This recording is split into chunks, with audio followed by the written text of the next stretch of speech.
Petrol جب بڑھتا ہے تو ہر چیز مہنگی ہوتی ہے، ڈالر کی قیمت بڑھ گئی، ڈالر کی شارٹیج ہوگی پاکستان میں، کہ سب سے پہلے جو تعلیم ہے اس پہ ہم نے توجہ دینی ہے۔ میں عمران خان صاحب کے ساتھ ہوں، اور عمران خان صاحب کے نظریے کے ساتھ ہوں، اور ان کی پارٹی کی ایک عہدے دار ہوں، کارکن ہوں، اور ان کی پارٹی کے ڈسپلن کو میں فالو کروں۔ تو میرے والد صاحب پہلے دن سے انہوں نے آج تک اپنی جو ذمہ دارہ ہے، جو ہماری رائیوں کی ایک خاص پیشہ ہے، اسی سے وابستہ ہے، اور وہ ابھی بھی الحمدللہ اللہ کا شکر ہے وہ حیات ہیں اور ذمہ دارہ سے ہی منسلک ہے۔ میرے خاندان کا تعلق پچھلے 40 سال سے ہے سیاست سے، تو ڈیفینیٹلی میرے لیے کوئی سیاست میں آنا کوئی مشکل کام نہیں ہے۔ ٹھیک ہے، میرے گاؤں کی سولنگ بنا دو، نالی بنا دو، اس طرح کی سیاست نہیں ہے یہ۔ میں نوجوانوں کے مسائل کو لے کے بڑا سیریس ہوں، ٹھیک ہے۔ میں یہ چاہتا ہوں، میرا ایک پیشن ہے، جذبہ ہے کہ اللہ پاک نے اگر مجھے عزت دی تو میں اسمبلی میں جا کے نوجوانوں کی آواز بنوں گا، میں نوجوانوں کے مسائل کی بات کروں گا، میں نوجوانوں کے مسائل حل کرنے کی بات کروں گا وہاں پہ، میں نوجوانوں کے روزگار کے مسئلہ جو مسائل ہے سب سے بڑا مسئلہ اس کی بات کروں گا، میں نوجوانوں کی تعلیم کی بات کروں گا، وہ میں نوجوانوں کی جو صحت ہے اس کے بارے میں بات کروں گا۔ اور میں سمجھتا ہوں، مجھے اپنے آپ پہ کانفیڈنس ہے کہ میں اپنے حلقے کی بہتر طریقے سے نمائندگی کر سکتا ہوں، جو آج تک ہمارے میرے سے پہلے آنے والے لوگوں نے پراپر طریقے سے اپنا حق ادا نہیں کیا اسمبلی میں جا کے۔ بسم اللہ الرحمن الرحیم۔ السلام علیکم ناظرین، آپ دیکھ رہے ہیں گپ شپ، میں ہوں اس کا میزبان بلال مبشر۔ نوجوانوں کے ساتھ امیدیں وابستہ رکھنا ہمارے نہ پاکستان بلکہ پوری دنیا کے لیڈران کی خواہش رہی ہے، اور ان کی کوشش میں یہ شامل رہا ہے کہ وہ ہمیشہ نوجوانوں کو سپورٹ کریں، نوجوانوں کو سہارا دے کر اپنے شانہ بشانہ کھڑا کریں، اور پھر اس ملک کی، اس قوم کی، اس علاقے کی ترقی اور بہتری کے لیے وہ تمام سنگ میل عبور کریں جو صرف ان کی خواہش ہے، لیکن سنگ میل ہمیشہ نوجوان ہی عبور کرتے ہیں۔ پاکستان کی بنیاد قائد اعظم محمد علی جناح نے رکھی، اس وقت بھی ان کے ساتھ نوجوان ہی تھے۔ آج بھی جب عمران خان بات کرتے ہیں، آج کے اس دور کے جو بڑے لیڈر ہیں بات کرتے ہیں، تو وہ نوجوانوں کی بات کرتے ہیں۔ نوجوانوں کے حوالے سے ہی ان کا خطاب شروع ہوتا ہے اور نوجوانوں پر ہی اختتام ہوتا ہے، نوجوانوں سے ہی ان کو امیدیں ہیں۔ لیکن ہم دیکھتے ہیں کہ جتنے بھی منتخب M N M P As ہیں، چند ایک کو نکال کر سب یوتھ سے باہر ہو چکے ہیں، اب تو وہ اوور ایج ہو چکے ہیں۔ لیکن مجھے بڑا فخر محسوس ہو رہا ہے کہ میرے اس حلقے میں، حلقہ پی پی 131 میں، ایک ایسے نوجوان نے یہ ذمہ داری اٹھائی ہے کہ وہ بھی نوجوانوں کا فیس بنیں گے، نوجوانوں کا سہارا بنیں گے، اور بتائیں گے ان تمام نوجوانوں کو جو سیاست میں آنا چاہتے ہیں کہ اگر آپ میں کچھ ہے تو آپ بھی بہت کچھ کر سکتے ہیں۔ ان سے آج اس پروگرام میں ان کی ذات کے حوالے سے، سیاست میں آنے کے حوالے سے، اور عمران خان کے حوالے سے جاننے کی کوشش کریں گے۔ میرے ساتھ موجود ہیں Chaudhry Adnan Ramay, advocate, general secretary ضلع ننکانہ صاحب، اور امیدوار ہیں پی پی 131 ہمارے اس حلقے کے۔ آئیے ان سے باتیں کرتے ہیں اور بہت کچھ ان کے بارے میں جانتے ہیں۔ جی السلام علیکم۔ وعلیکم السلام جی۔ بہت شکریہ رامے صاحب، آپ نے وقت دیا۔ جاننا چاہیں گے کہ آپ کا تعلق کس خاندان سے ہے؟ بسم اللہ الرحمن الرحیم۔ بلال صاحب، میں پنواں میرا گاؤں ہے، ڈسٹرکٹ ننکانہ صاحب، تحصیل شاہ کوٹ، اور ہم 1947 میں انڈیا سے مائیگریٹ ہو کے یہاں پہ میرے جو آباء و اجداد ہیں وہ یہاں پہ ٹھہرے تھے۔ میرے دادا جان چودھری غلام حیدر رامے صاحب اور میرے والد صاحب چودھری محمد اشرف رامے صاحب، ہم پنواں میں ہی ہماری رہائش ہے اور یہاں پہ رہتے ہیں۔ رامے فیملی سے میں بلونگ کرتا ہوں۔ رامے بیسیکلی رائیوں کی سب کاسٹ ہے، رائی فیملی ہے، اور رامے جو ہے وہ ان کی سب کاسٹ ہے آگے۔ تو یہی میرا تعارف ہے۔ میری فیملی سارے دنیا اس ضلع کی جانتی ہے، اور ہم بہت پرانے یہاں پہ پولیٹیشین میں میرے بڑے بھی ہیں۔ آپ جس طرح آپ نے کہا چودھری محمد اشرف رامے، آپ کے والد محترم، دنیا ایک الگ فیس سے ان کو جانتی ہے۔ اگر آپ سے کہا جائے کہ آپ اپنے والد محترم کا تعارف کرائیں تو کیسے کروائیں گے؟ میرے والد صاحب اپنے بھائیوں میں سے چوتھے نمبر پر ہیں۔ میرے والد صاحب 5 بھائی تھے، تو میرے والد صاحب پہلے دن سے انہوں نے آج تک اپنی جو ذمہ دارہ ہے، جو ہماری رائیوں کی ایک خاص پیشہ ہے، اسی سے وابستہ ہے، اور وہ ابھی بھی الحمدللہ اللہ کا شکر ہے وہ حیات ہیں اور ذمہ دارہ سے ہی منسلک ہیں اور ذمہ دارہ کرتے ہیں۔ آپ کتنے بھائی ہیں؟ ان کے بارے میں کیا کہیں گے؟ ہم 5 بھائی ہیں۔ میرے بڑے بھائی چودھری عمران اشرف رامے صاحب، وہ لوکل گورنمنٹ میں افیسر ہیں لاہور میں۔ دوسرے نمبر پہ میں وکالت کے شعبہ کے ساتھ منسلک ہوں۔ پھر میرے بھائی چودھری عبد الرحمان رامے صاحب وہ بزنس کرتے ہیں، کاروبار کے ساتھ منسلک ہیں، اور چودھری عثمان رامے صاحب وہ بھی ایڈوکیٹ ہائی کورٹ ہیں، وہ پریکٹس کر رہے ہیں، اور چودھری سیام حیدر جو ہے وہ میرا چھوٹا بھائی ہے اور وہ زیر تعلیم ہے۔ آپ پیشے کے اعتبار سے وکیل ہیں اور لاہور ہائی کورٹ میں آپ اپنی خدمات سر انجام دے رہی ہیں، تو ظاہر سی بات ہے تعلیم حاصل کرنے کے والے سے کئی مراحل سے آپ گزرے ہوں گے، تو آپ نے تعلیم کہاں کہاں سے حاصل کی؟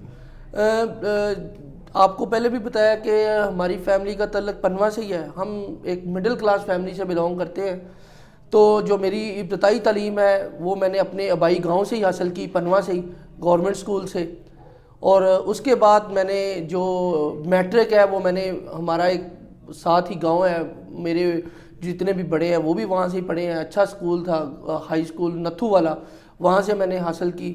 پھر اس کے بعد میں نے کامرس کے لیے شاہ کوٹ سے میں نے آئی کام کیا، شاہ کوٹ کالج آف کامرس سے، پھر میں نے گریجویشن بھی کامرس میں ہی کیا ہے پنجاب یونیورسٹی سے۔ سر پنجاب یونیورسٹی سے ہی آپ نے لا کیا، یہ وکیل بننے کی خواہش کب اور کس کو دیکھ کے پیدا ہوئی؟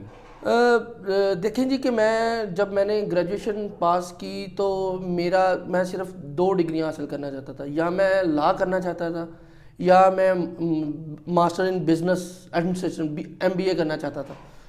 تو میں نے دونوں جگہ پہ اپلائی کیا، جو میرا داخلہ ہے وہ پنجاب یونیورسٹی لا کالج میں ہوا، تو میرا دل تھا کہ میں وکالت کروں، ٹھیک ہے، یا میں اپنا کوئی کاروبار کروں، لیکن جو میرا داخلہ جب پنجاب یونیورسٹی میں لا کالج میں ہو گیا تو پھر میں نے لا گریجویشن وہاں سے کیا 2013 میں، اس کے بعد پھر میں نے اسی پیشے کو اپنا روزگار بھی بنایا اور اسی کو میں لے کے چل رہا ہوں آج تک۔ وکالت مقدس پیشہ ہے، لوگ سمجھتے ہیں، ظاہر سی بات آپ کسی کو انصاف دلانے کے لیے انتہائی اہمیت کا حامل سمجھے جاتے ہیں، لیکن اب ایک وکالت باقاعدہ کاروبار بن چکا ہے، اس والے سے آپ کیا کہیں گے؟ دیکھیں جی، آپ کی بات ٹھیک ہے کہ کاروبار بن چکا ہے، لیکن جو اصل بات یہ ہے کہ یہ ایک مقدس پیشہ اس پاکستان کو بنانے والا جو تھا وہ بھی ایک وکیل تھا، جی جی، اور آج بھی جو اعلیٰ پوسٹوں پہ جو بہت پایا کہ ایک اعلیٰ درجے کے سیاستدان ہیں، ان کا تعلق بھی آپ دیکھیں گے تو وکالت سے ہوگا۔ وکالت ایک معزز پیشہ ہے، لیکن جس طرح ہر پیشے میں ہر طرح کے لوگ پائے جاتے ہیں، اسی طرح وکالت میں بھی ہر طرح کے لوگ پائے جاتے ہیں۔ جو لوگ پروفیشنل ہیں، اپنے اس پروفیشن کے ساتھ مخلص ہیں اور پروفیشنل پریکٹس کرتے ہیں، وہ بڑے کامیاب ہیں، بڑی خوشحال زندگی گزارے ہیں، اور بڑی انہوں نے کامیابیاں حاصل کی ہیں، بڑی ترقیاں حاصل کی ہیں اس پروفیشن کے ذریعے۔ تو میرا بھی اسی ایک نوبل پروفیشن سے تعلق ہے، میں بڑا پراؤڈ فیل کرتا ہوں، اور میں اس مقام پر ہوں تو آج میں اسی پروفیشن کی وجہ سے ہوں۔ صحیح ہے۔ تو میں تو اس کو واقعی بڑا مقدس پیشہ سمجھتا ہوں۔ میں نے اس کو کاروبار کے طور پہ تو نہیں بنایا، میرا روزگار کا سلسلہ ضرور وکالت ہے، لیکن میں اس کو کاروبار نہیں سمجھتا، میں اس کی ڈومین جو ہے وکالت کی اسی میں رہ کے چل رہا ہوں۔ صحیح، ایک آپ کی نظر میں ایک وکیل کو کیسا ہونا چاہیے، اس میں کون سی خوبیاں ہونی چاہیے؟ ایک جو وکیل ہے اس کا تعلق تو کتاب کے ساتھ ہے، اس کو چاہے اس کی 70 سال 60 سال جتنی 50 سال عمر ہو جائے، جتنا مرضی ایکسپیرینس ہو جائے، لیکن اس کا ایک تعلق کتاب کے ساتھ ہونا چاہیے۔ جس وکیل کا کتاب کے ساتھ تعلق ہے وہ باقی امور بھی وہ اچھے طریقے سے سر انجام دے لیتا ہے۔ جس طرح آپ سمجھ سکتے ہیں کہ وکالت بیسیکلی پیورلی انسانیت کی خدمت کرنے کا ایک نام ہے۔ جی جیسے یہ آپ لاہور ہائی کورٹ میں خدمات سر انجام دے رہے ہیں، ظاہر سی بات ہے ایک وکیل کے لیے جس کا جو گھر ہے لاہور میں نہ ہو، اس کے لیے شاہ کوٹ یعنی پنواں آنا جانا سفری تھکاوٹ بھی ہے، دیگر مسائل بھی ہیں، اس کے باوجود آپ کس طرح سیاست کے لیے وقت نکال رہے ہیں؟ دیکھیں جی، پہلی بات تو یہ ہے کہ میں 2013 میں 13 سے اس شعبہ کے ساتھ پروفیشن کے ساتھ منسلک ہوں، تو اس وقت سے لے کے آج تک میری فیملی تو اسی مقامی ہے، پنواں کی، یہاں ہی رہ رہے ہیں، میں صرف لاہور ہوں، لیکن میں پروفیشن کی وجہ سے لاہور میں ہوں، لیکن 1 گھنٹے کا مسافت ہے، کوئی ضروری نہیں میں ہر ویکینڈ پہ بھی آ جاتا ہوں، ویک ڈیز پہ بھی ادھر ہی ہوتا ہوں، تو اتنا کوئی مشکل کام نہیں ہے آنا جانا، لاہور ہم سے کوئی اتنا زیادہ دور نہیں ہے۔ صحیح ہے، بات تو یہ ہے ارادے کی ہے، ارادہ پختہ ہو تو ارادہ پختہ ہو تو جی کچھ بھی ہو سکتا ہے۔ صحیح ہے۔ ایک رامے لائر فرم کے نام سے بھی آپ کی ہے، تو اس والے سے کیا کہیں گے آپ؟ جی، میں نے جب پریکٹس سٹارٹ کی تھی تو پہلے میرے استاد ہیں کاشف منیر چوہری صاحب، ایڈوکیٹ سپریم کورٹ، میں ان کے ساتھ میں نے کچھ ٹائم گزارا، پھر میں نے جسٹس خواجہ شریف صاحب کے ساتھ کچھ ان کی لا فرم میں کچھ ٹائم گزارا. پھر میں نے پچھلے 5 سال سے میں نے اپنی ایک لا فرم بنائی ہوئی ہے رامے لا فرم کے نام سے لاہور میں, تو اسی نام سے میں یہ اپنا پروفیشن جو ہے وہ سر انجام دے رہا ہوں. صحیح ہے. بہت کم ایسا ہوتا ہے کہ جو وکیل جتنے جیسے پڑھے لکھے لوگ سیاست میں آتے ہیں. آپ سیاست میں کیوں آگے ہیں؟ دیکھیں جی, میرا تو تعلق میرے خاندان کا تعلق پچھلے 40 سال سے ہے سیاست سے, تو ڈیفینیٹلی میرا لیے کوئی سیاست میں آنا کوئی مشکل کام نہیں ہے. میری جو فیملی ہے وہ وابستہ ہے سیاست سے ہی. تو میں نے انیشیٹو لیا تھا عمران خان صاحب کو دیکھ کے. میں 2010 سے عمران خان صاحب کے ساتھ ہوں. جب میں نے پنجاب یونیورسٹی لا کالج میں داخلہ لیا, وہاں پہ میں نے ان کی ISF جوائن کی. 2013 میں بھی 15 میں بھی میں ڈفرینٹ عہدوں پہ رہا ہوں. تو انہی کے نظریے کو مد نظر رکھتے ہوئے اور انہی کی وجہ سے میں یہ سیاست میں آیا ہوں. صحیح ہے. تو آپ کے جو بزرگ ہیں جو خاندان میں, وہ کس پارٹی سے تعلق رکھتے تھے پہلے؟ وہ پہلے ہم نے جتنی دفعہ بھی الیکشن کنٹیسٹ کیا ہے, ہم نے انڈیپینڈنٹ الیکشن کنٹیسٹ کیا ہے, کسی جماعت کے ساتھ ہمارا کوئی تعلق نہیں. اچھا. تو آپ ابھی سیدھا پاکستان تحریک انصاف میں آئے, تو آپ کے خاندان والے بھی تحریک انصاف میں آ گئے یا وہ ابھی بھی آزاد ہیں؟ جی, میرے والد صاحب جو میرے بھائی ہیں, میرے دیگر خاندان ہے, وہ سارا میرے ساتھ ہے. وہ جو پاکستان تحریک انصاف میں ہی ہے. تو پاکستان تحریک انصاف کو کیوں چنا؟ دیکھیں جی, میں آپ کو بتا رہا ہوں کہ میں نے عمران خان صاحب کے نظریے کی وجہ سے سیاست شروع کی ہے. تو پاکستان تحریک انصاف عمران خان صاحب کی وجہ سے جوائن کی ہے. نظریہ تو پاکستان مسلم لیگ نون کا بھی بہت ہی زبردست ہے, پاکستان پیپلز پارٹی کا. میں نے تو آج تک ان کا نظریہ کبھی کسی ان کے لیڈر سے سنا ہی نہیں کہ ان کا کیا نظریہ ہے اور کس نظریے کی بیس پہ وہ سیاست کر رہے ہیں. میں نے تو آج تک نہیں سنا کہ ان کا کیا موٹیو ہے, ان کا سیاست میں آنے کا مقصد کیا ہے. وہ اتنی دفعہ اقتدار میں رہے تب بھی ان کا کوئی میں نے تو نظریہ نہیں دیکھا. چلیں اس کی بات آگے جا کریں گے. آپ فی الحال موجودہ جنرل سیکرٹری ہیں ضلع ننکانہ صاحب کے. تو آپ کو جب یہ عہدہ ملا ہے تو آپ نے کیا کیا انقلابات اور اقدامات کیے ہیں پاکستان؟ دیکھیں جی, مجھے جب یہ عہدہ ملا یوتھ ونگ انصاف یوتھ ونگ ضلع ننکانہ بطور جنرل سیکرٹری میں نے عہدہ لیا, تو اس وقت میں یہ سمجھتا ہوں کہ میرے ڈسٹرکٹ ننکانہ میں کوئی بھی تنظیم پراپر کام نہیں کر رہی تھی. جی.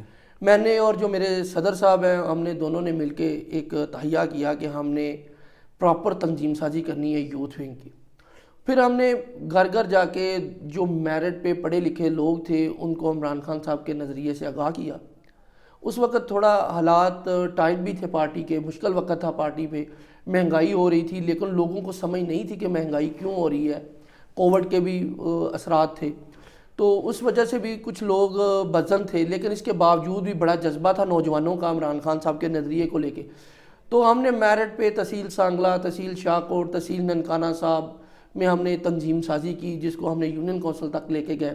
اور جو لوگ ہم نے پوائنٹ کیے, جن کو عہدے دیے, وہ لوگوں نے بڑا اچھا کام کیا, اور انہوں نے بغیر کسی لالچ کے اور بغیر کسی وجہ کے اور بغیر کسی بندے کا, کسی ایک واحد پرسن کا گروپ بننے کی بجائے انہوں نے پارٹی کے کارکن بن کے خدمت کام شروع کیا اور عمران خان کا نظریہ جو ہے وہ گھر گھر پر پہنچایا.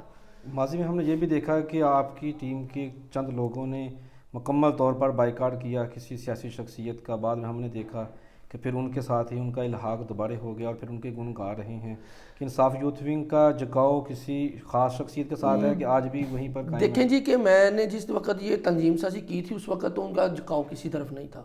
ڈیفینیٹلی اگر ان کا کسی طرف جھکاؤ ہوا تو وہ بھی لوگ PTI کے پاکستان تحریک انصاف سے ہی ان کا تعلق ہوگا. اسی وجہ سے ہے, کوئی کسی کا پابند تھوڑی ہے, لیکن ایٹ دا اینڈ جو ہے وہ جتنی بھی تنظیم ہے ہماری وہ اسی کے ساتھ کھڑی ہوگی جس کے پاس ٹکٹ ہوگا یا جس کے پاس عمران خان صاحب کا نظریہ ہو. اگر ہم PP 131 کی بات کریں تو بھی تو پارٹی کے جو عہدے داران ہیں, لیڈران ہیں, وہ تو ڈیوائیڈڈ ہیں. انصاف یوتھ ونگ بھی ہم دیکھتے ہیں کہ چہرے کچھ اس طرف ہیں کچھ اس طرف ہیں. مستقبل میں یہ انصاف یوتھ ونگ کے یہی چہرے جو ادھر ادھر ہیں آپ کو تنگ نہیں کریں گے اگر الیکشن قریب آتا ہے تو؟ الیکشن قریب تو آ ہی گیا ہے تقریباً. الیکشن کبھی بھی کسی وقت بھی الیکشن کمیشن صاحب جو ہے اناؤنس کر سکتے ہیں. جو تنظیم ہے, جو پارٹی کے عہدے دار ہیں نا, وہ کسی بھی وقت الیکشن جو آ جائے, وہ کسی بھی کینڈیڈیٹ کو ٹکٹ مل جائے اس کے ساتھ ہی کھڑے ہوں گے, ڈیفینیٹلی اس کے ساتھ کھڑی ہوں. اگر وہ نہیں کھڑے ہوں گے تو پھر وہ پاکستان تحریک انصاف کے لوگ ہیں ہی نہیں. صحیح ہے. MP شپ ایسا ایک شعبہ ہے کہ جہاں پر تنقید بھی بے شمار ہوتی ہے, کام بھی بے حساب ہوتا ہے, لوگوں کی امیدیں اتنی وابستہ ہو جاتی ہیں کہ انسان کھانا بھی کھا رہا ہوتا ہے نا تو اس کے ذہن میں اور لوگوں کے ذہنوں میں یہی بات ہو رہی ہوتی ہے کہ ساڈا ایم پی ساڈے بارے سوچ رہا ہوئے گا, ساڈا ایم پی ساڈے واسطے یہ کرے گا وہ کرے گا.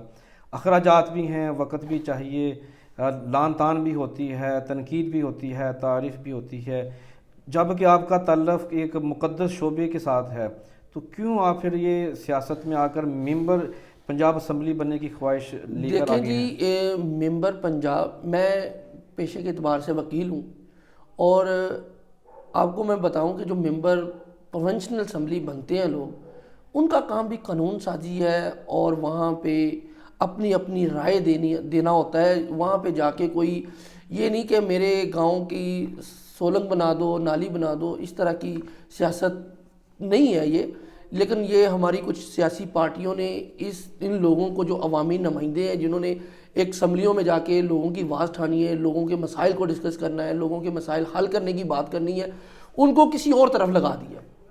اور عمران خان صاحب کا نظریہ بھی یہی تھا کہ ایک ایم پی اے کا اور ایک ایم این اے کا کیا کردار ہونا چاہیے, اور جو لوکل گورنمنٹ کے نمائندے ہیں ان کا کیا کردار ہونا چاہیے تھا. ابھی جو ہے آپ دیکھتے ہیں کہ پچھلے 10 سالوں میں جس طرح ہو رہا ہے یہاں پہ ہمارے حلقے میں بھی, اور پاکستان مسلم لیگ نون ہے یا پیپلز پارٹی ہے, ان لوگوں کا نظریہ ہی ان چیزوں سے ہٹ کے ہے. اسمبلی میں آج تک انہوں نے کوئی قانون سازی نہیں کی جو وقت کی ضرورت ہے, جدید تقاضوں کے مطابق جو دوسرے ملک میں ہو رہی ہے, لیکن پاکستان میں نہیں ہو رہی. یہاں پہ قانون کو ختم کیا جا رہا ہے, اگر کوئی قانون بن جاتا ہے اس کو ختم کرنے چل پڑتے ہیں. ایک ممبر پروونشنل اسمبلی یا نیشنل اسمبلی کا کام ہے عوام کی نمائندگی کرنا, عوام کے مسائل کی بات کرنا, عوام کے مسائل کے حل کی بات کرنا, اور کوئی قانون سازی کرنا, لوگوں کو فیسیلیٹیٹ کرنا.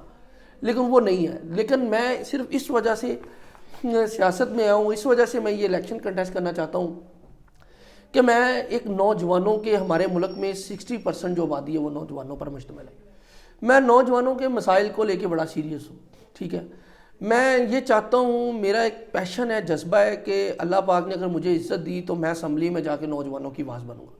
میں نوجوانوں کے مسائل کی بات کروں گا, میں نوجوانوں کے مسائل حل کرنے کی بات کروں گا. وہاں پہ میں نوجوانوں کے روزگار کے مسئلہ, جو مسائل آج سب سے بڑا مسئلہ, اس کی بات کروں گا.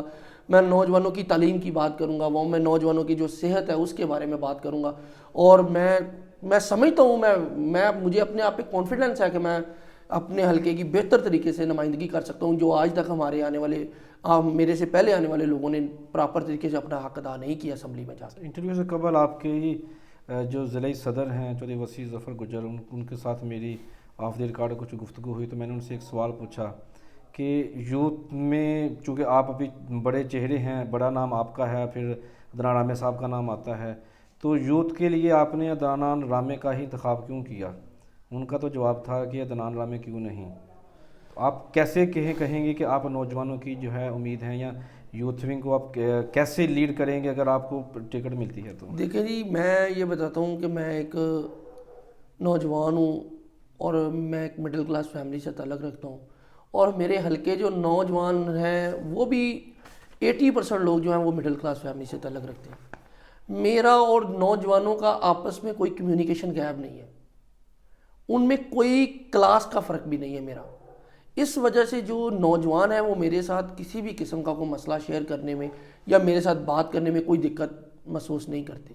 اور اسی وجہ سے نوجوان جو ہے, میں بھی ان کے قریب ہوں اور وہ میرے قریب ہیں. جتنے بھی ہمارے شہر کے ایم پی اے ہیں, اگر ہم بات کر لیں موجودہ جو نئے منتخب کہہ لیں کہ جو پارٹی میں بھی نئے آئے ہیں, ابھی طارق باجوہ صاحب, وہ بھی عوام کے محبوب لیڈر ہیں. ملک اعظم صاحب فرزند سانگلہ ہل ہیں.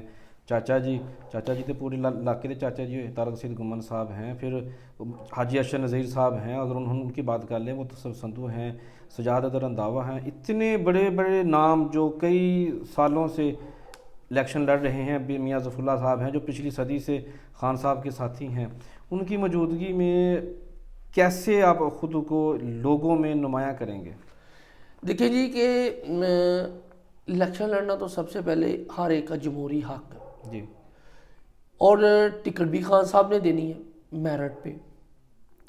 میں یہ سمجھتا ہوں کہ میں ان سب لوگوں سے میں کسی کو یہ نہیں کہتا کہ وہ مجھ سے پیچھے ہے, ہوپس ہو کہ انہوں نے مجھ سے زیادہ محنت کی ہو, لیکن میں سمجھتا ہوں کہ میرا حق ہے پارٹی پہ اور مجھے ٹکٹ ملنی چاہیے. میں ان سب لوگوں سے بہتر نمائندگی کر سکتا ہوں پی پی 131 کے لوگوں کی. صحیح ہے. ہر ایک ایم پی اے کا ایک پینل ہے. اگر ہم طارق باجوہ پینل کو دیکھ لیں، ملک اعظم میاں عاطف کی بات کر لیں، شباب مختار بٹی کی بات کر لیں یا ارشد صاحب کی بات کریں، سب کا ایک پینل ہوتا ہے. ایم این اے کے ساتھ ایم پیز ہوتے ہیں.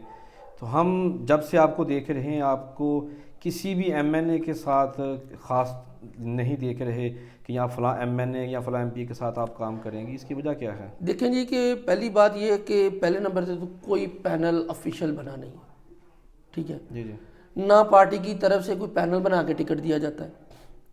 ٹکٹ ایم این اے کا سب میرے لیے قابل احترام ہے. جن کے آپ نے نام لیے وہ میرے سے بڑے ہیں، سینئر ہیں. میں ان سب کی رسپیکٹ کرتا ہوں، عزت کرتا ہوں. پارٹی جس کو بھی ٹکٹ دے گی میں اسی کے ساتھ الیکشن لڑوں گا. میں ایم پی اے کا امیدوار ہوں. پارٹی مجھے ٹکٹ دیتی، میں نے پارٹی پالیسی کو فالو کرنا ہے، میں نے پارٹی ڈسپلن کو فالو کرنا ہے. میں یہ نہیں کہتا کہ میرا پینل یہ ہے. پینل تو ابھی بنا ہی نہیں ہے. سب اپنی اپنی باغ دوڑ میں ہے. ہر اپنا اپنے آپ کو پارٹی کے سامنے پیش کر رہے ہیں کہ ہمارا یہ ہماری سی وی ہے، ہمیں ٹکٹ دیا جائے. لیکن جس کو بھی ٹکٹ ملے گا وہ خان صاحب فیصلہ کریں گے. آپ ڈیلی سنتے ہوں گے کہ ہر ٹکٹ ایم پی اے کی، ایم این اے کی خان صاحب نے دینی ہے. پینل بنا کے تو کوئی ٹکٹ بھی نہیں ملنی. لیکن پینل کے ساتھ تو چلنا تو پڑے گا. جب پینل بنے گا، جب ٹکٹ ملے گا تو اس پینل کے ساتھ چلیں گے. کیوں نہیں چلنا ہم نے؟ صحیح. ایک عام فکرہ ہے جو کہتے ہیں، تقریباً جب میں نے کسی کا انٹرویو کیا ہے، پاکستان تحریک انصاف کا یا دوسرے کسی بھی پارٹی کا ہو، تو ان کا ایک فکرہ ہوتا ہے جو سن کے میں اک چکا ہوں. میں چونکہ آپ وکیل ہیں تو میں چاہوں گا کہ آپ اس سے کوئی اچھا فکرہ مجھے دیں جس سے میری سیٹسفیکشن کا لیول تھوڑا اچھا ہو. جس کو ٹکٹ ملا ہم اس کا ساتھ دیں گے. اس کے علاوہ آپ کیا کہیں گے کہ اگر آپ کو ٹکٹ نہیں ملتا، کسی اور کو ٹکٹ ملتا ہے، تو آپ کیا کہیں گے اس وقت؟ دیکھیں جی کہ میری اس حلقے میں جتنی جان پہچان ہوئی ہے مجھے اس پارٹی نے دی. میں نے اس پارٹی کے اس عہدے کی بیس پہ، اپنے پروفیشن کی بیس پہ ہی میں نے اپنے آپ کو انٹروڈیوس کروایا. اور میری پچھلے 10-12 سال سے پارٹی کے ساتھ ایفیلیشن ہے. تو میں تو پارٹی ڈسپلن کو فالو کروں گا. ٹھیک ہے.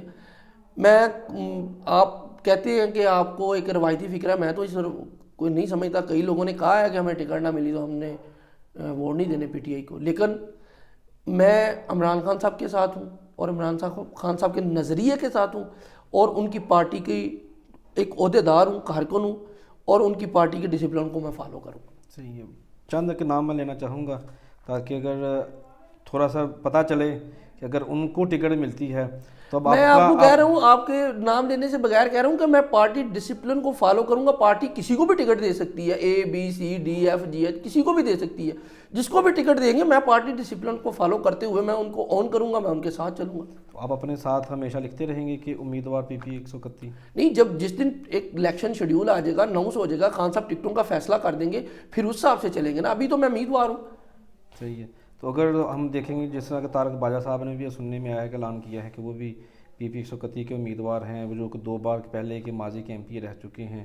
اگر وہ ایم این اے کی سیٹ کی بجائے ایم پی اے کی سیٹ پہ آتے ہیں تو اس وقت پھر کتنا مشکل؟ سر میں آپ کو بتا رہا ہوں کہ باجوہ صاحب چھوڑ کے کوئی بھی ہو، اگر خان صاحب ان کو ٹکٹ دیں گے، اگر پارٹی ان کو ٹکٹ دے گی تو ہم ان کے ساتھ ہیں. صحیح ہے. ٹکٹ کا حصول کافی مشکل ہوتا ہے، جس میں آپ کو گراؤنڈ ریالٹی میں اپنے علاقے میں کام کرنے ہوتے ہیں، لوگوں میں ملنا جلنا ہوتا ہے. آپ نے اعلان تو کئی ماہ پہلے کر دیا تھا. آپ کی ملاقاتیں کس طرح چل رہی ہیں لوگوں کے ساتھ؟ کن لوگوں نے کس علاقے میں کچھ کہنا چاہیں گے کہ آپ نے؟ دیکھیں جی کہ ٹکٹ کا حصول، آپ کی بات ٹھیک ہے، کافی مشکل ہے.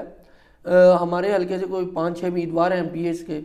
ابھی پارٹی پارلیمنٹ بورڈ تشکیل دے گی، وہاں پہ ہر بندہ اپنے آپ کو ریپرزینٹ کرے گا، پیش کرے گا، اور پارٹی پھر اس حساب سے پارٹی کے ساتھ ایفیلیشن بھی دیکھنی ہے پارٹی نے، اور پارٹی نے یہ بھی دیکھنا ہے کہ یہ بندہ قابل ہے یہ اس سیٹ کے. پھر یہ ساری چیزوں کو مد نظر رکھتے ہوئے پارٹی ٹکٹ دے گی. ہر بندہ اپنی اپنی لابنگ کر رہا ہے، اپنے اپنے تعلقات کی بیس پہ ٹکٹ چاہ رہے ہیں. لیکن خان صاحب نے اعلان کیا ہوا ہے کہ میں نے میرٹ پہ ٹکٹ دینے ہیں اور میں نوجوانوں کو ٹکٹ دوں گا. یہ بھی آپ کو پتا ہوگا. جی جی. اور ڈیفینیٹلی میں پورا امید ہوں کہ اللہ خیر کرے گا انشاءاللہ. آپ نے پہلے کہا کہ آپ کو اگر آپ جیتے ہیں تو آپ فلاں کام کریں گے، کاروبار کے لیے، لوگوں کی تعلیم کے لیے، روزگار کے لیے، نوجوانوں کے لیے کام کریں گے. یہ تو وہ کام ہیں کہ جو کہ آپ پارلیمنٹ میں جا کے یا ممبر پنجاب اسمبلی بننے کے بعد آپ کریں گے. لیکن جو ہمارے حلقے کے جو مسائل ہیں، آپ کی ان کے اوپر کتنی گہری نظر ہے؟ کون سے ہمارے حلقے کے مسائل ہیں جو ہمارے حلقے کے مسائل میں آپ کہہ سکتے ہیں کہ ہماری پارٹی کا بھی یہی منشور ہے کہ سب سے پہلے جو تعلیم ہے اس پہ ہم نے توجہ دینی ہے، اور جو میرے حلقے میں تعلیم کے مسائل ہیں وہ حل کیے جائیں گے۔ اس کے بعد نوجوانوں کی جو بے روزگاری کے مسئلے ہیں ان پہ توجہ دی جائے گی، اور ان کی آواز بن کے اسمبلی تک ان کی آواز پہنچائی جائے گی نوجوانوں کی۔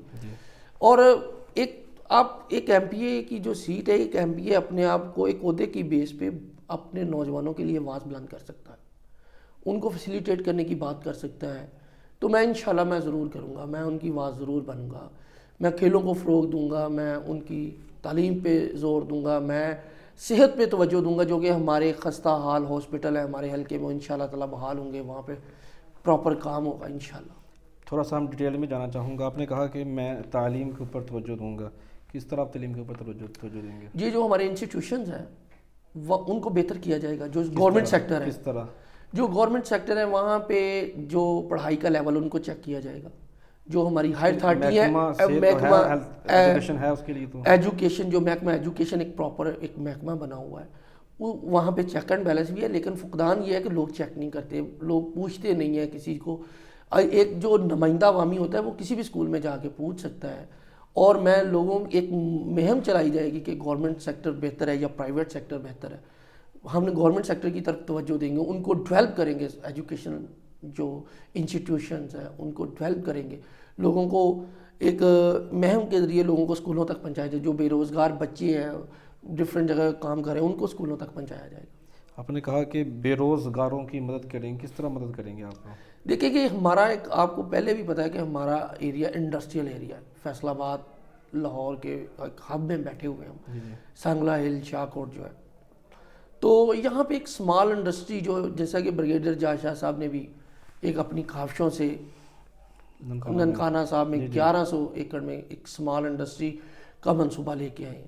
اس طرح کا منصوبہ جو ہے وہ سنگلا ہل شاہ کوٹ میں بھی انشاءاللہ میں کوشش کروں گا کہ وہ یہاں سے نوجوانوں کی بے روزگاری کو ختم کیا جا سکتا ہے۔ اس میں کچھ بیرونی معاملات بھی شامل ہوں گے، جس طرح کہ اوورسیز کے لیے عمران خان صاحب نے کافی کوشش کی، جیسے قطر کے بھی، کویت کے ویزے بند تھے، قطر کے ویزے بند تھے، پاکستانیوں کے لیے کھلوائے تھے۔ وہ ڈیفینیٹلی ایک ایم پی اے تو ویزے نہیں اوپن کروا سکتا، کوشش لیکن اس طرح اسمبلی میں جا کے قرارداد پاس کروائی جا سکتی ہے، آواز بلند کی جا سکتی ہے۔ وہ تو ایک پارٹی پالیسی ہے، وہ تو ایک ہیڈ آف اسٹیٹ جو ہے وہ دوسرے ملک کے ساتھ بات کرتا ہے۔ تو جیسے کہ ہمارے لیڈر کا آلریڈی ایک مشن ہے اور ایک نظریہ ہے اور ایک منشور میں شامل ہے کہ میں نے اوورسیز پاکستانی جو ہیں وہ پاکستان کا ایک اثاثہ ہیں جن کی بیس پہ یہ ملک چل رہا ہے، اور جو کہ پچھلے 6 مہینے سے رجیم چینج کے بعد تباہ حال کر دیا، ان کا اعتماد اٹھ گیا ہے اس ملک کے حالات سے، اور جو ان کی انویسٹمنٹ بھی بند ہو چکی ہے۔ تو اوورسیز کے لیے آلریڈی ہماری پارٹی نے بہت کام کیا ہے، تو انشاءاللہ ہم مزید ان کو فیسیلیٹیٹ کریں گے۔ آپ نے کہا کھیلوں کے فروغ کے لیے آپ اقدامات کریں گے، تو وہ کیا اقدامات ہوں گے، کچھ کہنا ہے؟ کھیلوں کے فروغ کے لیے یہی ہے کہ جو نوجوان ہیں ان کو گراؤنڈز پرووائڈ کیے جائیں گے، ان کو فیسیلیٹیٹ کیا جائے گا۔ گراؤنڈز تو آلریڈی تقریباً موجود ہیں، لیکن اس کے باوجود نوجوان گراؤنڈ میں نہیں جا رہے، ان کو لے کر جانے کے لیے کیا کریں گے آپ؟ لیکن ان کی سپورٹس جو سرگرمیاں ہیں وہ منعقد کروائی جائیں گی، ان کے کمپٹیشن یہاں پہ ہوں گے اور ٹورنامنٹس کروائے جائیں گے، اور وہ جو گراؤنڈ آپ کہہ رہے ہیں وہ ابھی ڈیولپ نہیں، ان کو انشاءاللہ ڈیولپ کیا جائے گا، پراپر گراؤنڈ بنایا جائے گا ان کو۔ صحیح ہے۔ آپ کی نظر میں عمران خان کیا ہے؟ عمران خان پاکستان کے ساتھ ایک مخلص ایماندار ہے، مخلص لیڈر ہے پاکستان کا، اور ایک ایماندار ہے، اور وہ ایک نظریہ اور سوچ لے کر سیاست میں آیا تھا۔ وہ کسی جاگیردارانہ نظام سے نکل کے یا اپنے جو اس کو کوئی جو پارٹی یا وراثت میں نہیں ملی، وہ پیورلی ایک سسٹم کے تحت ایک نظریہ ایک سوچ لے کر انہوں نے سیاست سٹارٹ کی تھی۔ وہ آج بھی اگر آپ 1997 2010 2008 کی تقریریں نکال کے دیکھ لیں تو آج بھی وہ اپنے نظریے پہ قائم ہے۔ صحیح ہے۔ جو نظریہ پہلے دن لے کے انہوں نے سیاست سٹارٹ کی تھی اس پہ، اور آپ نے پچھلے 3.5 سالوں میں دیکھا ہوگا کہ جو عمران خان صاحب نے کام کیے ہیں یا جو انہوں نے سٹیپ لیے ہیں، ہر ایک سٹیپ ہر ایک کام ان کا وہ ملک کے لیے تھا، کوئی ان کے ذات کے لیے نہیں تھا۔ کوئی انہوں نے ایسا فیصلہ نہیں کیا جس سے ان کی ذات کو یا ان کے کسی خاندان کو یا ان کی پارٹی کو فائدہ ہو۔ ہر ان کے کام سے ملک کا فائدہ ہے، ملک کا فائدہ۔ صحیح۔ خان صاحب تقریباً 9 ماہ پہلے جب اسمبلیوں سے تحریک عدم اعتماد کی کامیابی کے بعد نکلے تھے تو ان کا ایک بیانیہ بڑا مشہور ہوا، پوری دنیا میں چرچا ہوا خان صاحب کے بیانیے کے مشہور ہونے کی وجہ کیا ہے؟ دیکھیں جی کہ عمران خان صاحب نے نوجوانوں میں بہت زیادہ مقبول تھے، اور نوجوان آپ کو پتہ ہے کہ سوشل میڈیا استعمال کرتے ہیں. ہمارے ملک میں یہ کوئی نیا کام نہیں ہوا. جی جی 2021-22 میں جب یہ رجیم چینج ہوئی پہلی دفعہ نہیں ہوا، لیکن کیلکولیشن مس ہوئی، کیلکولیشن نہیں ہو سکی پراپر، کیونکہ عمران خان صاحب نے ان کو نکالنے کی جو وجہ تھی وہ لوگوں کو بتائی، اور انہوں نے ثابت کیا کہ ان کو نکالا گیا ہے اور بیرونی طاقت استعمال کی گئی ہے ان کو نکالنے کے لیے، اور کسی خاص ایجنڈے کے تحت ان کو نکال کے یہ چور لٹیروں کو بٹھایا گیا. اور وہ لوگوں نے وہ بات جو ہے وہ لوگوں نے جانچ لی ہے، اور لوگوں کو پتہ چل گیا ہے کہ یہ ہر دفعہ ہمارے ملک کے ساتھ تماشا ہوتا ہے، اور اس دفعہ انہوں نے اس تماشے کو، اس بات کو ماننے سے انکار کیا، اور عمران خان صاحب کا جو بیانیہ ہے انہوں نے ثابت کیا، اور بعد میں آہستہ آہستہ آپ کو پتہ بھی ہوگا کہ آپ نے دیکھا بھی ہوگا کہ ہر جو بات انہوں نے کی تھی وہ ایکسپوز بھی ہوئی ہے، وہ ثابت بھی ہوئی. خان صاحب ایک بڑے لیڈر ہیں، ان کو ہرانے کے لیے یا ان کو تخت سے نیچے اتارنے کے لیے کوشش کی گئی، جو اس میں جو سب سے زیادہ لفظ کا استعمال ہوا تھا وہ تھا مہنگائی، کہ جی خان صاحب آ کے مہنگائی کو بڑھا دیا ہے، پٹرول مہنگا کر دیا، ڈالر کا ریٹ بڑھ گیا، پورے ملک کی معیشت تباہ و برباد کر دی. یہ سارے نعرے تھے جو پاکستان ڈیموکریٹک موومنٹ کی پوری ٹیم نے نعرہ لگایا اور پھر اسلام آباد کی طرف چڑھائی کر دی. مہنگائی کے حوالے سے کیا کہیں گے؟ خان صاحب نے کتنی مہنگائی دیکھیں جی کہ جب 2020 میں کووڈ آیا، کووڈ کی وجہ سے پوری دنیا کی انڈسٹری بند ہو گئی، امپورٹ ایکسپورٹ بند ہو، اس کی وجہ سے، کووڈ کی وجہ سے پوری دنیا میں عالمی مہنگائی ہوئی. تیل کی قیمتیں بھی بڑھ گئیں، امپورٹ ایکسپورٹ جو پاکستان کی تھی وہ بھی، اس میں بھی، ٹیکسٹائل کی انڈسٹری میں بھی، ہر چیز میں بڑی مہنگائی ہوئی. تو ڈیفینیٹلی پاکستان بھی پوری دنیا میں ایک ہی کوئی مخلوق تو نہیں ہے، دنیا کے ساتھ ہی رابطہ ہے، جیسے دنیا نے چلنا تھا ویسے ہی چلنا تھا. مہنگائی ہوئی، لیکن خان صاحب نے اپنی قوم کو، اپنے غریب لوگوں کو مد نظر رکھتے ہوئے بہت زیادہ فیسیلیٹیٹ کیا، سبسڈیاں دی. لیکن لوگوں، نو ڈاؤٹ کہ پٹرول پہلی دفعہ 150 روپے پہ پہنچا، کیونکہ پوری عالمی مارکیٹ میں پٹرول مہنگا ہو گیا تھا. پٹرول جب بڑھتا ہے تو ہر چیز مہنگی ہوتی ہے. ڈالر کی قیمت بڑھ گئی، ڈالر کی شارٹیج ہوگی پاکستان میں، کیونکہ ڈالر کی جب شارٹیج، ایکسپورٹ نہیں ہوگی تو ڈالر بھی پاکستان میں نہیں آئیں گے، تو اوورسیز پاکستانی بھی اسٹاک آف ہو گئے، اس وجہ سے ڈالر کا ریٹ بھی بڑھ گیا. لیکن اس کے باوجود خان صاحب نے اپنا جو لوکل ٹیکس تھا، ٹیکس کا معاملات وہ بڑے بہتر انداز سے چلائے تھے، اور ہسٹری میں سب سے زیادہ ٹیکس کیا، اکٹھا کیا. اس وجہ سے پھر انہوں نے لوگوں کو فیسیلیٹیٹ بھی کیا، اور لوگوں کو سبسڈی بھی دی، سستی بجلی بھی دی، پٹرول بھی دیا. لیکن لوگ سمجھتے تھے کہ خان صاحب مہنگائی کر رہے ہیں. لیکن جب خان صاحب کو ایک خاص ایجنڈے کے تحت نکالا گیا کہ خان صاحب نے مہنگائی کی، جب یہ چوروں کا ٹولہ آیا تو انہوں نے آتے ہی آپ نے دیکھا ہوگا کہ کیا کیا. جو 150 روپے پٹرول بک رہا تھا وہ آج 230 روپے ہے. جو ڈالر 180 روپے کا تھا آج وہ ڈالر کی قیمت 230 ہے، لیکن ایکچول ڈالر ابھی 270 کا بھی نہیں مل رہا. ٹھیک ہے، مہنگائی لوگوں کو پتہ چل گیا ہے کہ مہنگائی کس دور میں ہوئی ہے. گھی کی قیمتیں، شوگر کی قیمتیں، یہ روزمرہ کی جو اشیاء کی چیزیں آپ دیکھ لیں کہ کہاں پہنچ گئی عمران خان صاحب کے نکالنے کے بعد. تو یہ کس ایجنڈے کے تحت آئے؟ آ کے انہوں نے صرف اپنے کیس معاف کروائے. آج تک کوئی ایک میٹنگ، کوئی ایک کیبنٹ میٹنگ بتا دیں جس میں لوگوں کی بھلائی کی بات کی ہو، سوائے اپنے کیس ختم کرنے کے یا عمران خان کو چپ کروانے کے. پاکستان ڈیموکریٹک موومنٹ کے صدر سربراہ مولانا فضل الرحمان جب بھی آتے ہیں اسٹیج کے اوپر، ظاہر سی بات ہے ایک مذہبی شخصیت کی شکل ہے ان کی، لوگ ان کی بڑی قدر و منزلت سے ان کو دیکھتے ہیں اور ان کی قدر کرتے ہیں، عزت کرتے ہیں. لیکن دیکھنے میں آیا ہے کہ پاکستان تحریک انصاف کے خلاف جب بھی وہ بات کرتے ہیں، ہتک امیز بات کرتے ہیں، اور اکثر ایسا بھی ہوتا ہے کہ بلو دا بیلٹ بات بھی کرتے ہیں. جب آپ سنتے ہیں کہ وہ آپ کی لیڈر کے خلاف اس طرح گفتگو کر رہے ہیں، آپ کی فیلنگ کیا ہوتی ہے؟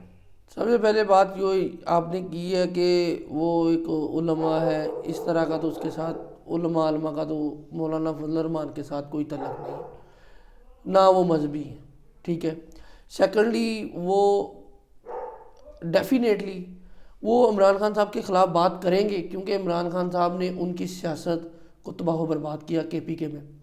ان کو بھی ہرایا، ان کے بھائی کو بھی ہرایا، ڈیفینیٹلی جو ایک اچھی شہرت کا حامل بندہ نہیں ہوگا تو وہ اپنے جیسا ہی دوسروں کو سمجھتا ہے، جس کو اپنے اس ذات کے علاوہ جن کو کوئی بات نہیں آتی، تو ڈیفینیٹلی وہ پھر اس طرح کی باتیں کریں گے. تو عمران خان صاحب تو بڑے ایک لیڈر ہیں، تو ہم تو نہیں اس طرح کے لوگوں کے بارے میں سوچتے کہ وہ کیا کہہ رہے ہیں، ہم تو آگے کا سوچتے ہیں اور عمران خان صاحب کی بہتری کا ہی سوچتے ہیں. صحیح ہے. گڑی بیچ دی، یہ گڑی چور، یہ گڑی کے لفظ کو ہم نے اتنا سنا کہ ہم کو ہر دوسرا بندہ جو ہے نا وہ گڑی چور نظر آنا شروع ہو گیا.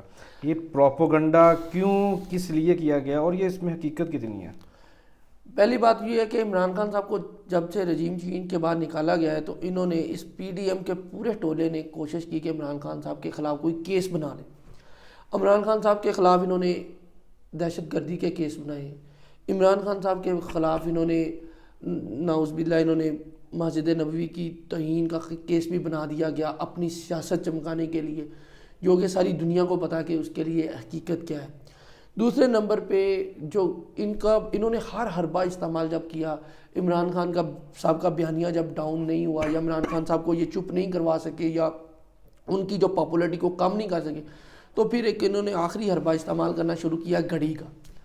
گھڑی ایک نو ڈاؤٹ کہ عمران خان صاحب کو گفٹ ملی، وہ توشہ خانہ میں جمع ہوگی. توشہ خانہ میں جو قانون کے مطابق انہوں نے اپنے پیسے وہاں پہ جمع کروا کے وہ گھڑی کو اپنی ملکیت میں لے لیا. جب عمران خان صاحب گھڑی کے مالک بن گئے، وہ گھڑی بیچ دیں، گھڑی استعمال کریں، تو اس میں کیا حرج ہے؟ تو اب آپ کو پتہ ہے کہ لاہور ہائی کورٹ میں ایک پٹیشن دائر ہوئی ہے 1947 سے لے کے 2023 تک یا 22 تک توشہ خانہ کا ریکارڈ جمع کروایا جائے کہ کس کس بندے نے توشہ خانہ سے کون کون سی چیز وصول کی ہے. جب ہائی کورٹ نے جواب مانگا ہے تو اب یہ جو پی ڈی ایم کا ٹولہ ہے وہاں پہ جواب جمع کروا رہا ہے کہ اگر ہم نے یہ جواب جمع کروا دیا تو ہمارے خارجہ تعلقات خراب ہو جائیں گے. تعلقات خراب نہیں ہوں گے، وہاں پہ ان کا تمام معاملات جو ہے جو انہوں نے پچھلی گورنمنٹ میں رہتے ہوئے جو انہوں نے وہاں پہ فائدے لیے توشہ خانہ سے، وہ ایکسپوز ہو جائیں گے. تو اب اس دن سے انہوں نے گھڑی کا نام لینا بھی چھوڑ دیا. یہ ایک جھوٹا بیانیہ گڑا ہوا ہے انہوں نے کہ عمران خان کی سب کی پاپولیرٹی کسی طرح کم ہو جو نہیں ہو رہی. توشہ خانہ کو انہوں نے صرف ایک پراپوگنڈا کے طور پہ استعمال کیا. صحیح ہے. عمران خان صاحب کو اس سے تو ذاتی طور پہ کوئی فرق نہیں پڑا، لیکن پاکستان ڈیموکریٹک موومنٹ کی تمام پارٹیز نے بھرپور فائدہ اٹھایا اس سے کہ گڑی چور کے نام سے. میرے اکثر پروگرام میں پاکستان تحریک انصاف کے جب بھی لوگ آتے ہیں تو نیچے وہاں پر یہی کمنٹ لکھا ہوتا ہے، جس وجہ سے بہت زیادہ تکلیف ہوتی ہے کہ اتنا بڑا برانڈ جس کے سائن کی ہوئی شرٹ 2-2 کروڑ میں سیل ہو رہی ہے، اس کے اوپر یہ گڑی چور کا ہی الزام کیوں لگایا؟ ان کے پاس کوئی اور چیز ملی نہیں ان کو، نہ عمران خان صاحب کے خلاف کوئی کرپشن نہیں ملی، کوئی ان کے خلاف سکینڈل نہیں ملا، کوئی نیب کا کیس نہیں بنا سکے، کوئی ایف آئی اے کا کیس نہیں بنا سکے، نہ عمران خان صاحب نے کوئی ملک چھوڑا ہے. تو ڈیفینیٹلی ان کے پاس کوئی چیز تھی نہیں. تو ایک انہوں نے پراپیگنڈا کے طور پہ استعمال کیا عوام کو حقیقت کے برعکس باتیں بتا کے تاکہ عمران خان صاحب کی پاپولیرٹی کم ہو سکے، جو کہ نہیں ہو سکی. ملک کی جو معیشت ہے کس طرف جا رہی ہے اور کس سٹیج پہ کھڑی ہے؟ دیکھیں جی، ملک کی جو معیشت ہے وہ آپ کو بھی سامنے ساری باتیں، جب عمران خان صاحب اقتدار سے نکالے گئے تو ریزرو پاکستان کے 22 ارب ڈالر پڑے ہوئے تھے، جو آج 4 سے 5 ارب ڈالر رہ گئے، وہ بھی دوسرے کنٹریز نے رکھوائے ہوئے ہیں. نہ ان لوگوں کو کوئی فنڈ مل رہے ہیں، نہ لوگ ان جو پاکستان کی بزنس کمیونٹی ہے نہ اس گورنمنٹ کو ٹیکس دے رہی ہے. انہوں نے کاروبار بند کر دیے، بجلی آسمان سے باتیں کری. جب کاروبار بند ہو گئے تو ٹیکس کہاں سے آئے گا، پیسے کہاں سے اکٹھے ہوں گے؟ اور ہماری جو گورنمنٹ یہ ہے ٹیکس اکٹھا کرتی ہے اپنے ٹارگٹ پہ. یہ ٹیکس اکٹھا کرنا چاہیے ہمیں لوگوں کے بزنس پوائنٹ آف ویو سے کہ ان کے پاس کتنا بزنس ہے. ایک اپنے ٹارگٹ سے ٹیکس نہیں اکٹھا کرنا چاہیے، جو کہ عمران خان صاحب نے کیا بھی. تو اس گورنمنٹ نے سارا اس ملک کا بیڑا غرق کر دیا ہے.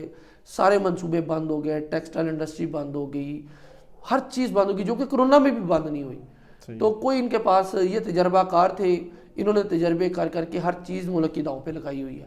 عمران خان صاحب کو جب 2018 میں اقتدار ملا تھا تو اس وقت بھی کیا حالات تھے اکانومی کے، آپ کو پتہ ہے کہ عمران خان صاحب نے اور اپنی ٹیم کے ہمراہ بڑی محنت کی، ٹیکس کلیکشن میں بڑی ریفارمز لے کے آئے اور ادر کنٹری کے ساتھ تعلقات کی بیس پہ اپنے ملک کو پاؤں پہ کھڑا کیا، لیکن وہ اب پھر بیڑا گرک ہو رہا ہے۔ ایسے ہی ہے، آپ کو اکثر ہم نے دیکھا ہے کہ جب بھی کوئی خان صاحب کی طرف سے کوئی ریلی یا کوئی احتجاج یا کوئی جلوس کی شکل میں کچھ بھی عوام کی ضرورت ہوتی ہے تو آپ کا چہرہ وہاں پہ ہمیں نظر آتا ہے، اور شانہ بشانہ آپ چل رہے ہیں، کبھی زبیر نیازی کے ساتھ چل رہے ہوتے ہیں، کبھی حسان نیازی کے ساتھ چل رہے ہوتے ہیں، کبھی کسی اب دوسرے لیڈران کے ساتھ چل رہے ہوتے ہیں۔ تو خان صاحب کو لے کر آپ کو کتنی محبت ہے ملک سے اور خان صاحب کے ساتھ؟ دیکھیں جی کہ میری پارٹی کے ساتھ ایفیلیشن ہے، اور ڈیفینیٹلی پارٹی کی وجہ سے مجھے یہ سارا کچھ عزت شہرت مل رہی ہے، تو خان صاحب سے بھی محبت ہے، اور ملک تو ہمارا سب سے پہلے ہے جی، ملک کے لیے تو ہماری جان بھی حاضر ہے، اور ملک ہے تو ہم ہیں، اگر ملک نہیں رہے گا تو ہماری کیا جان پہچان ہوگی؟ کوئی بھی نہیں ہوگی۔ لاہور بار میں جب آمد ہوئی تو خان صاحب نے آپ کے کان میں کچھ کہا تھا، کیا کہا تھا؟ وہ لاہور بار نہیں تھا، وہ 90 شہرہ سیام ہاؤس تھا۔ اچھا اس وقت الیکشن چل رہا تھا، خان صاحب ہمارے ڈسٹرکٹ سے الیکشن لڑ رہے تھے، جی جی تو خان صاحب نے اسپیشلی اس وقت ہمارا ایک یوتھ کا فنکشن تھا، تو خان صاحب نے مجھے اسپیشلی اسٹیج پہ بلا کے پوچھا سارے حلقے کے حالات و واقعات، اور پھر خان صاحب نے مجھے مزید ٹارگٹ سونپے کہ یہ اگلے جو 4 دن ہے یہ کام کرو، الیکشن جیتنا ہے، اور مزید انہوں نے ٹاسک دیے، وہ ہم نے اچیو کیا الحمدللہ، خان صاحب وہاں سے جیت بھی گئے۔ بالکل ایسا ہی ہے۔ سیکنڈ لاسٹ کویسچن ہے، آج کل جو سر فہرست چیز چل رہی ہے قاسم علی شاہ صاحب کے حوالے سے کہ ان کو ٹرول کیا جا رہا ہے، بہت بڑی علمی شخصیت کو یوں ٹرول کرنا پاکستان تحریک انصاف کی طرف سے، آپ کیسے دیکھ رہے ہیں؟ دیکھیں جی کہ وہ خان صاحب کے بارے میں تو آج کل پاکستان کی یوتھ کوئی بات سننے کو تیار نہیں ہے، بڑی ویڈیوز بھی آئی ہے، فیک ویڈیوز، آڈیوز، کسی چیز پہ لوگوں نے اعتبار نہیں کیا۔ آپ میڈیا پہ بھی دیکھتے ہیں کہ روزانہ عمران خان صاحب کے خلاف پراپیگنڈا ہو رہا ہے، لیکن لوگ ماننے کو تیار نہیں ہیں، لوگ صرف مان رہے ہیں کہ عمران خان۔ تو قاسم علی شاہ صاحب نے بھی لوگوں کو ٹیسٹ کیا ہے کہ خان صاحب کے بارے میں بات کر کے ایک ذاتی کویسچن کر کے، تو کیا ضرورت تھی ایسی بات کرنے کی ان کو؟ اسی وجہ سے لوگ خان سے محبت کرتے ہیں، تو پھر ڈیفینیٹلی ان کی کلاس تو لینی تھی لوگوں نے۔ ایسا ہی ہے۔ آپ نے ایک آدھا دن پہلے ہی سانگلہ بار اور شاہکوٹ بار کی جو پوری ٹیم ہے، جو نو منتخب ٹیم ہے، ان کو اکٹھا کیا، ان کے اعزاز میں شائع رکھا، اس کا مقصد کیا تھا؟ دیکھیں جی وکلا، میرا تعلق جو ہے وہ وکالت سے ہے، تو وکیل سارے میرے بھائی ہیں، تو میں اپنی بار کے ساتھ، اپنے کالے کوٹ کے ساتھ بڑا مخلص ہوں، تو میں نے اپنے دوستوں اور بھائیوں کی پیار محبت کو بڑھانے کے لیے، اس رشتے کو گہرا کرنے کے لیے، میں نے ان کے اعزاز میں اور ان کی ایک ویلکم پارٹی جو ہمارے دونوں بارز کے کابینہ منتخب ہوئی تھی، ان کے اعزاز میں میں نے ایک ویلکم پارٹی رکھی تھی، اور کوئی ان کا میرا کوئی ذاتی ایجنڈا نہیں تھا، تو مہربانی وہ سب دوست تشریف لائے اور انہوں نے نیک خواہشات کا اظہار کیا میرے لیے، میں ان سب دوستوں کا جو میرے گھر پہ تشریف لائے، میں ان سب کا تہ دل سے مشکور ہوں۔ وہ سیاسی فنکشن بھی تھا یا صرف آپ کی صرف ایز اے لائر ہی ان کے ساتھ؟ نہیں، وہ سیاسی فنکشن تو نہیں تھا، وہ ایک صرف وکلا برادری جو ہمارے پی پی 131 تحصیل شاہ اور تحصیل سانگلہ کے لوگ ہیں، ان کی اعزاز میں ایک شائعہ تھا، تو وہ جسٹ شائعہ تک ہی محدود رہا۔ صحیح ہے، صحیح ہے۔ یوتھ آپ کو دیکھ رہی ہے، چونکہ آپ یوتھ کے نمائندے ہیں، چودھری وسیع ظفر گجر جو آپ کے صدر ہیں، ان کی بھی آپ کے ساتھ امیدیں وابستہ ہیں، نوجوانوں کی بھی امیدیں آپ سے وابستہ ہیں، جس طرح آپ نے کہا، تو آپ یوتھ کو کیا پیغام دینا چاہیں گے؟ میں یوتھ کو یہی پیغام دیتا ہوں کہ خان صاحب کے نظریے کے مطابق کام کریں، اور خان صاحب کے نظریے کے مطابق چلیں، انشاءاللہ تعالیٰ آپ کو آپ کے حلقے میں آپ نے اپنی پارٹی کو جتوانا ہے، اور خان صاحب کے جو بھی کسی بھی کینڈیڈیٹ کو ٹکٹ دیتے ہیں اس کے لیے کام کریں، اور انشاءاللہ، اور میں یہ اپنے نوجوانوں کو یقین دلاتا ہوں کہ اگر اللہ تعالیٰ نے مجھے موقع دیا تو میں نوجوانوں کی آواز بنوں گا انشاءاللہ۔ جی، بہت شکریہ چودھری عدنان عامر صاحب، آپ نے وقت دیا، سیاست میں آپ آئے ہیں، تو انشاءاللہ عزیز آپ سے آج تو گپ شپ پروگرام تھا، انشاءاللہ پھر ٹاکرے میں ٹکر ہوتے رہا کرے گی، ٹکٹ ملے گی تب بھی انشاءاللہ عزیز آپ سے ملاقات ہوگی، نہیں ہوئی ملے گی تب بھی پارٹی کے ورکر ہونے کے ناطے، ضلعی جنرل سیکرٹری ہونے کے ناطے آپ سے ملاقات ہوتی رہے گی۔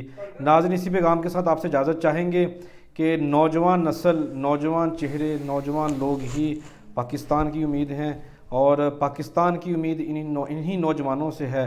اگر آپ کے بھی ارد گرد کوئی بھی ایسا نوجوان جو سیاست میں آنا چاہتے ہیں تو وہ ضرور سیاست میں آئیں، اور آ کر سیاست کو اس انداز میں کریں کہ پتہ چلے کہ نوجوان واقعی سیاست میں آگے ہیں۔ ملیں گے پھر کسی نئے روز نئے موضوع نئے مہمان کے ساتھ، تب تک ہمیں اجازت۔ پاکستان زندہ باد۔